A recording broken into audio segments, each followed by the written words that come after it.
আমরা সকলেই আমাদের মাননীয় প্রধানমন্ত্রীকে ধন্যবাদ জানাতে চাই যে উনি এমন একজন ব্যক্তিকে উনি নমিনেশন দিয়েছেন। বাংলাদেশের ইতিহাসে একটি ঐতিহাসিক দিন আজকে। ৩৫ বছর পর সাংবিধানিক উপায়ে প্রক্রিয়ায় বাংলাদেশ জাতীয়তাবাদী দলের সরকার, বর্তমান সরকার এমন একজন ব্যক্তিকে বাংলাদেশের রাষ্ট্রপতি পদে নমিনেশন দিয়েছেন, যিনি ওনার জীবনের বেশিরভাগ সময় বাংলাদেশের জন্য, দেশের জন্য কাজ করেছেন, দলের জন্য কাজ করেছেন। দলের সবচাইতে বিপদের সময় উনি দলের পাশে ছিলেন।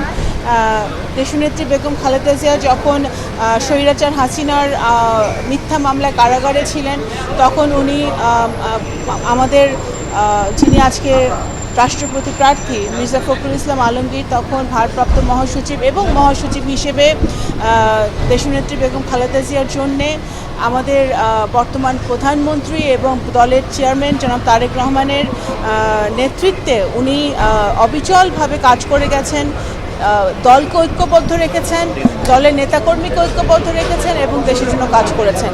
এটা আজকে আমাদের একজন ক্ষুদ্র রাজনৈতিক কর্মী হিসেবে এটা আজকে আমার জন্য অত্যন্ত গর্বের বিষয়, কারণ আমি ব্যক্তিগতভাবে আমাদের আমাদের মহাসচিব, সম্মানিত মহাসচিব যিনি আজকে আমাদের রাষ্ট্রপতি প্রার্থী, ওনার সাথে আমার ব্যক্তিগতভাবে কাজ করার অনেক সুযোগ হয়েছে এবং আমি নিজেও গর্ববোধ করছি যে আজকে ওনার মতো একজন আমার পিতৃতুল্য একজন ব্যক্তি এবং একজন সম্মানী ব্যক্তি, রাজনৈতিক ব্যক্তি, পলিটিক্যাল একজন মানুষ, যিনি দেশকে ভালোবাসেন, দেশের জন্য উনি মুক্তিযুদ্ধ করেছিলেন, মুক্তিযুদ্ধে অংশগ্রহণ করেছিলেন, সেই একজন ব্যক্তি দেশের রাষ্ট্রপতি হিসেবে মনোনয়ন আমরা করতে পেরেছি।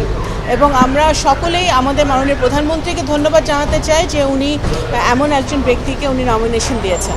সাংঘাতিক অনুভূতি, কারণ এটা আমি আগেই বলেছি একটি ঐতিহাসিক সময়।